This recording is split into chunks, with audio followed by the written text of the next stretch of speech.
तो प्यारी साथ संगत जी, प्यार भरी राधा स्वामी जी, साथ संगत जी, आज की वीडियो को पूरा जरूर देखिए। अगर वीडियो अच्छी लगती है तो वीडियो को जरूर लाइक और चैनल को सब्सक्राइब करना मत भूलिए। साथ संगत जी जो बाबा जी पर विश्वास करते हैं, बाबा जी को अपना मानते हैं, तो बाबा जी उन्हें कभी निराश नहीं करते। चाहे वह कितने भी दूर हो, लेकिन बाबा जी को हमेशा अपने साथ पाते हैं। सत्संग जी, ये जो साखी है एक सत्संगी के बारे में है जो नामदान के बाद सिर्फ 10 दिन के अंदर मर जाता है, और तब उनके घर वाले बाबा जी को पत्र लिखते हैं, और उस पत्र में बाबा जी को क्या क्या लिखा था आज मैं आपको बताऊंगी। साखी अच्छी लगी होगी तो साखी को जरूर लाइक कीजिएगा। सत्संग जी, ये जो सत्संगी है वह अमृतसर शहर का रहने वाला था और बड़ा ही बाबा जी को मानता था। सत्संग जी, सत्संगी तब तक इसलिए कहा गया है क्योंकि उसने बाबा जी से नामदान ले लिया था, और उससे पहले वह बाबा जी से मिलने की बड़ी चाह रखता था।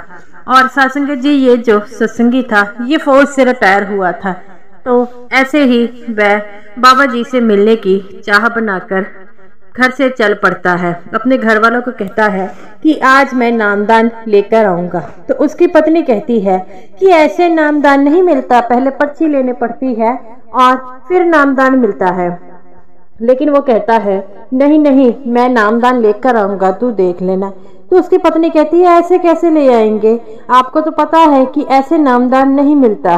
तो वो कहता है देख लेते हैं, फिर मुझे बाबा जी नामदान देते हैं कि नहीं। ये कहकर वह चला जाता है और डेरे आकर कहता है कि मुझे बाबा जी से मिलना है। सेवादार कहते हैं कि बाबा जी से आप ऐसे नहीं मिल सकते, बाबा जी से मिलने के लिए पहले परमिशन लेनी पड़ती है। लेकिन वो कहता है नहीं नहीं, मुझे बाबा जी से आज ही मिलना है। तो वह वहाँ पर हल्ला करने लग पड़ा।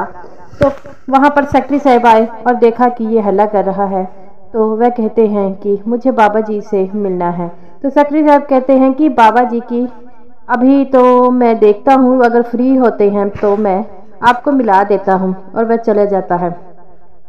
तो साथ संगत जी, वह जाता है तो वहाँ बाबा जी के पास एक सेवादार था। उस समय बाबा जी जो आराम कर रहे थे, तो वह सेक्रेटरी साहब कहते हैं कि बाबा जी से मिलने कोई आया है। तो वो कहता है सेवादार, बाबा जी तो आराम कर रहे हैं, तुम कह दो बाबा जी की तबीयत ठीक नहीं है, फिर किसी दिन आना।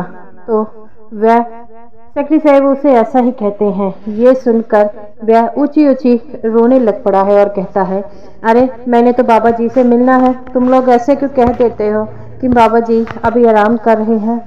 तो वह जाकर रोने लगा। कुछ देर बाद जब बाबा जी की आँख खुली तो बाबा जी कहते हैं कि मुझसे कोई मिलने आया था। तो वो सेवादार कहता है नहीं नहीं बाबा जी, आप सो रहे थे, आपसे कोई नहीं मिलने आया। तो वो कहते हैं मुझसे कोई मिलने आया था, मुझे लगता है कोई मुझे आवाज़ें लगा रहा था।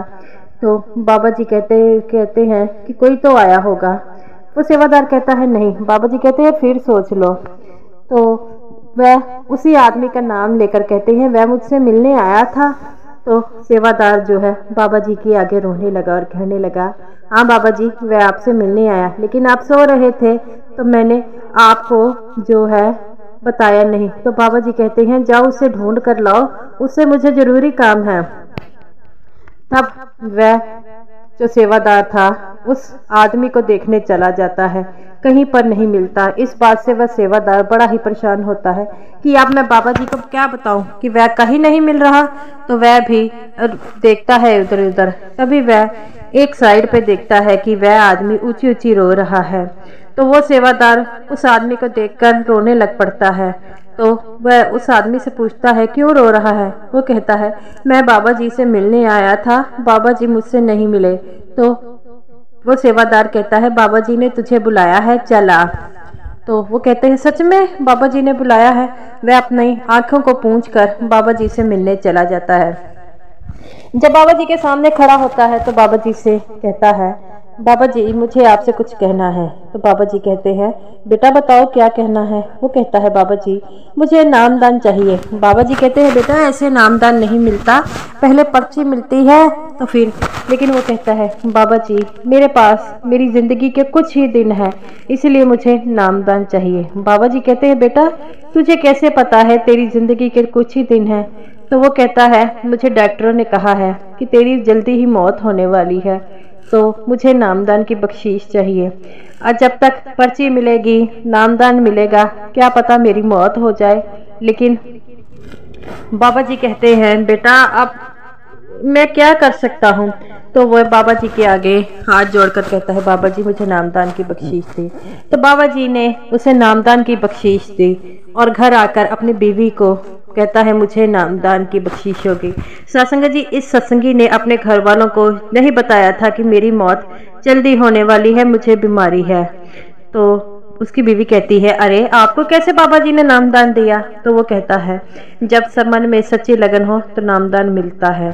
सत्संग जी वह आदमी जो था बड़ा ही सिमरन करता और उसने हफ्ते भर में अपना पर्दा खोल लिया और 10 दिन बाद जब उसकी मौत का समय आया तो उसने अपनी पत्नी को सारी बात बता दी कि मेरी मौत होने वाली है। तो उसकी पत्नी कहती है अरे ऐसे कैसे? तो वो कहता है मुझे ऐसे बीमारी है, मुझे मौत होने वाली है, मैंने बाबा जी से इसलिए तो नामदान लिया है। ये बात सुनकर वह रोने लग पड़ते हैं। जब उसकी मौत का 5 मिनट रह जाते हैं तो वो कहता है देखा मैंने सतगुरु की शरण पकड़ी थी, सतगुरु मुझे लेने आ रहे हैं और वह मुझे लेकर जाएंगे। तो वह अपनी पत्नी को कहता है कि मैं दोबारा बाबा जी से मिल नहीं पाया, लेकिन हाँ तुम लोग बाबा जी को एक पत्र लिखना, उसमें लिखना कि आपने हमारे पति को नामदान देकर जो बख्शीश की है उसके लिए मैं आपका बड़ा शुक्रिया अदा मनाता हूँ। और ये कहकर वह प्राण त्याग देता है। उसकी पत्नी बाबा जी को पत्र लिखती है और बाबा जी को जब उसका पत्र मिलता है तो बाबा जी पढ़ते हैं उसने की पत्नी ने लिखा था कि आपने मेरे पति को उनके अंत समय में नामदान की बख्शीश देकर जो आपने किया है मैं उसकी सदा ही आभारी रहूंगी, और आपने मेरे पति को अंत समय में ले जाकर आपने हम पर बहुत ज़्यादा एहसान किया है। तो बाबा जी ने उस आदमी के परिवार वालों को बुलाया, उन्होंने बुलाया, वह जल्दी ही बाबा जी से मिलने आए तो बाबा जी के आगे खड़े हो गए। तो बाबा जी कहते हैं बेटा तेरे पति के कर्मों में नामदान की बख्शीश थी, इसीलिए वह मैंने दी है, और जिसके कर्मों में नामदान की बख्शीश नहीं होती मैं नहीं देता। उसकी पत्नी कहती है बाबा जी आपने मेरे पति को नामदान दिया, यही मेरे लिए काफ़ी है। अब हम भी चाहते हैं कि आप लोग हमें नामदान की बख्शीश दें, लेकिन हाँ हम पर्ची लेकर ही बाद में नामदान लेंगे। तो बाबा जी हंसने लग पड़ते हैं। बाबा जी कहते हैं बेटा तुम्हारे पति के बारे में मुझे सब पहले से ही पता था, लेकिन उसके जो कर्म थे उसके कारण उसकी मौत हो गई, लेकिन उसने हफ्ते भर में इतना सिमरन किया, अपना पर्दा खोल गया कि अंत समय में मुझे उसको लेकर जाना पड़ा। तब उसकी पत्नी कहती है बाबा जी ये तो आपकी मौज है और आपकी मौज आप ही जाने, कोई और नहीं जान सकता। तो बाबा जी कहते हैं बेटा जो सतगुरु पर विश्वास रखते हैं तो सतगुरु को भी मजबूर होकर उससे लेकर आना ही पड़ता है।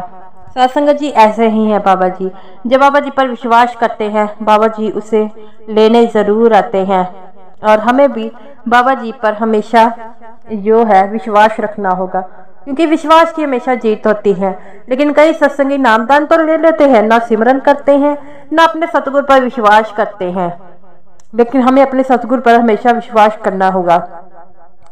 सतगुरु हमेशा हमें अपने पास रखते हैं, हम ही हैं जो सतगुरु से दूर हो जाते हैं, लेकिन सतगुरु हमारे हमसे कभी दूर नहीं होते, वह तो हमेशा ही हमें अपने पास ही रखते हैं। तो हमें भी सिमरन करके बाबा जी को हमेशा अपने साथ रखना होगा, क्योंकि जो सिमरन करते हैं बाबा जी उनके अंग संग रहते हैं। और बाबा जी अपने सत्संग में यही कहते हैं कि सिमरन किया करो, उसके घर में केवल नाम की कमाई देखी जाएगी और कुछ नहीं देखा जाएगा। पता नहीं हम कितने जन्म क्या कुछ बनकर ये मनुष्य का चोला मिला है। अगर मनुष्य के चोले में दोबारा हमने नामदान की कमाई नहीं की तो फिर अगले जन्म में न जाने क्या बनना पड़े। तो इसी तरह बाबा जी हर सत्संगी को नामदान की कमाई करने के लिए कहते हैं। जो नामदान की कमाई करेगा वही सचखंड का अधिकारी बनेगा और कोई नहीं।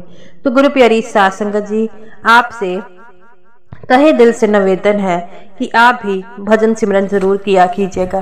तो साध संगत जी, ये रही मेरी आज की वीडियो अगर आपको अच्छी लगती है तो वीडियो को जरूर लाइक कीजिएगा और सभी साध संगत जी को मेरी तरफ से प्यार भरी राधा स्वामी जी।